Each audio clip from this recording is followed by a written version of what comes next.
Hey insiders, it's your girl NR the Insider, back with some more law school tea for y'all because I know you want it.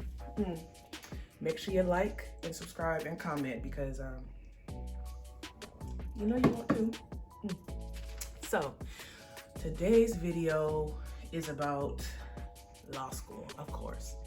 Now, first of all, before I came to law school, like I had watched YouTube videos and I tried to find articles about what it was gonna be like, but that stuff, I don't know, it just really did not help me. Maybe I didn't do enough, watch enough of it. Ain't this necklace cute, by the way? Anyways, maybe I didn't watch enough of it, I don't know. But law school is not what I thought it would be at all. You know, I was trying to explain this to my friend the other day, but it was hard because it's like, he's not in law school. So I don't even know how to explain this to people that aren't in law school yet. It's like just wild. So I think the biggest thing that kind of just blew my mind about law school is how busy I was gonna be. So in your first semester of law school, and of course it depends on the school. Yeah, it depends on the school.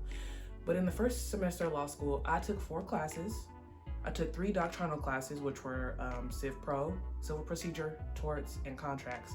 And then I had legal rhetoric, where you write papers and learn how to be an amazing lawyer, right? Like, okay, that's not so bad. 4 classes, you know, I ain't got nothing else to do, just go to class. Wrong, no. First of all, you gotta network. And I know we don't like networking, but you have to do it because you're gonna make those connections and that's how you get your job, right? So you got 4 classes and you don't even know how to be a law student yet. So you're still learning like how to read cases, how to answer, how to get cold called. Oh, should I raise my hand? Should I be a gunner? Like, you still learn how to even do law school. And you gotta read a lot, you know, but you gotta do all that first semester of law school.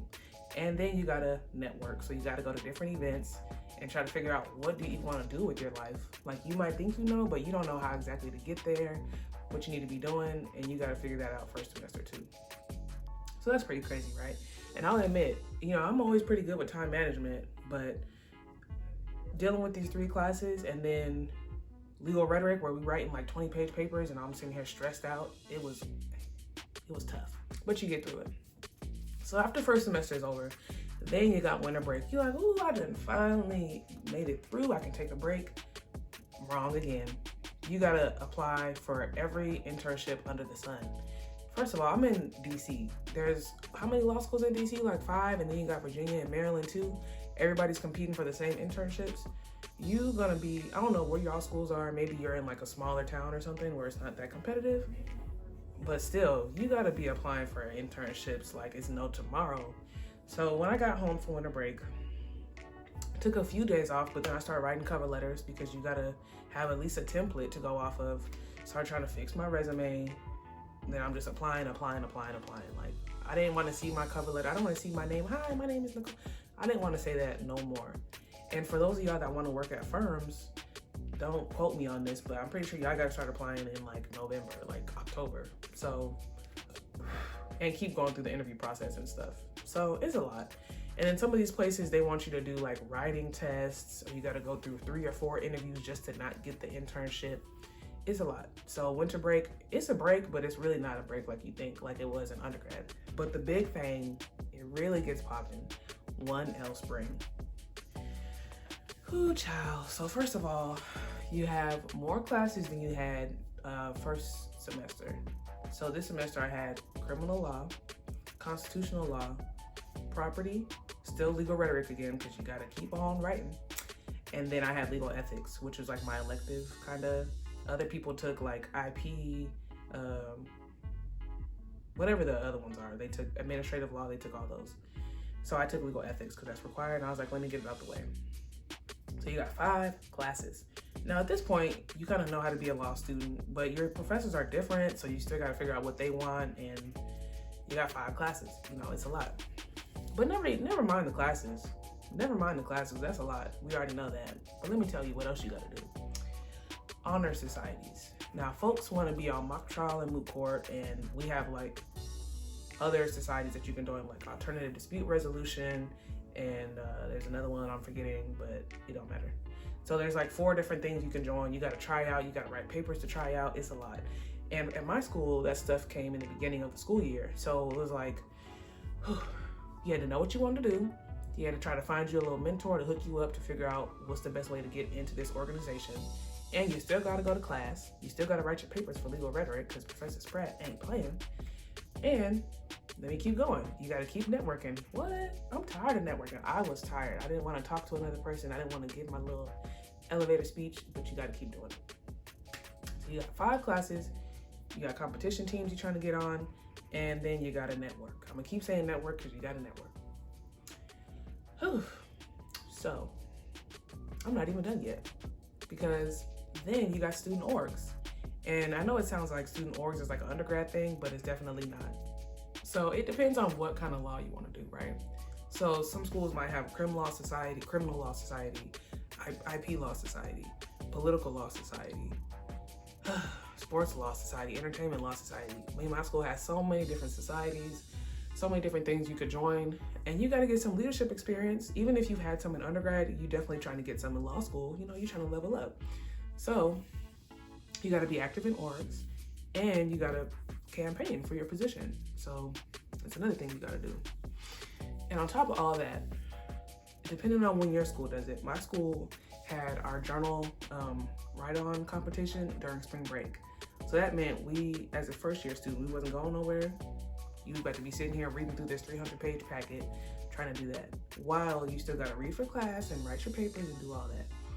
So in short, I think the thing I underestimated the most was how busy I was going to be. I don't know why I was thinking like, okay, I'll do a few clubs and then I'll just be focused on school and an internship is just going to fall in my lap. No, it's hectic out here. So while that all sounds kind of negative, it's really not. You know, like, you learn a lot, you grow a lot. And another thing that I didn't realize was that people are more supportive in law school than I thought they were going to be. Like, I think if you watch movies or you talk to other people who aren't in law school, you think everybody's going to just be ready to chew your neck off. But in my school, I think people are very supportive, and they're probably like that at other schools too, at least from what I've heard. Now, of course, like I said before, it depends on which school you go to, but people really are not that bad at law school. And if they are bad at your school, then you need to find those connections, those people that you trust. And I actually had a lot more fun than I thought I was going to be able to. So, like, my friends and I, we would go to the club like every weekend, which is like, what? How did you have time to do that? I mean, after you've been studying all day, you ain't got nothing else to do. So we going out to the club and having a good time. So that was one thing that I did not expect, because it's like, at a certain point, your brain is not working anymore and you just want to go out and have fun. And that's what we did. So I had more fun than I thought. And I don't know, people in law school are lit. Like, maybe it's because everybody's so high stressed, but people love to go out and meet new people and just turn up. So get ready for that. But yeah, people are not as smart as I thought they were going to be. Like, I thought folks was about to come in here knowing the law, honey, but don't nobody know nothing. We all trying to learn together. I think the big thing is about your work ethic. Like, people might be smart, some people might be less smart, whatever. But whoever works the hardest is about to get that A. So don't think that because you might not feel like you're a smart person or whatever, like you're not gonna get good grades. If you work hard, you're gonna get good grades. So don't even worry about that. I do think that people exaggerated about the readings. Well, maybe not. Well, this is the thing. So first semester, you're like still learning how to be a law student, right? So you're reading these cases word for word for word. And of course you should do that. But I think second semester, you really learn how to be a law student. Like, you learn how to read cases quicker, more efficiently, how to prioritize which readings to do. Like, for example, first semester, I was probably staying 2 days ahead, but this last semester I was a week ahead, so I could chill. I didn't have to read 300 pages the night before class because I was already on it. So I don't know. I mean, it is a lot of reading, and in the beginning it's gonna feel crazy because you're gonna want to read every word, get every detail, but it's really not that bad, you know? Sometimes I almost felt like school was secondary because we had so many other things to do. And I was like, okay, let me read these cases real quick, outline, blah, blah, blah. And now I'm gonna start applying for jobs, trying to get into these orgs, networking, blah, blah, blah, you know? So the reading is bad, but once you get used to it, it's really not that bad. And the last thing is cold calling. So I heard about the law school cold call. I didn't know how bad it could be. Now, fortunately for me, I never really had a bad situation. I think the worst thing that ever happened was when I told my professor, I don't know why I didn't read this particular case, but he called me for the one case I didn't read. And I was just like, I had to be honest. No, I'm sorry, I didn't read that. And I was so embarrassed. But I've seen some people get cold called and it was not good. I'm gonna make another video about law school cold calls, but be prepared for the cold call. Okay, insiders, I hope you learned something from this video. You know, law school is completely different than what you think it's gonna be, but you're gonna love it. I mean, I've loved it so far. It's been crazy, but I can already see my growth, and I've made so many new friends, and I'm about to be a whole lawyer out here, you know? So if you like this video, make sure you like and comment and subscribe. Bye, insiders.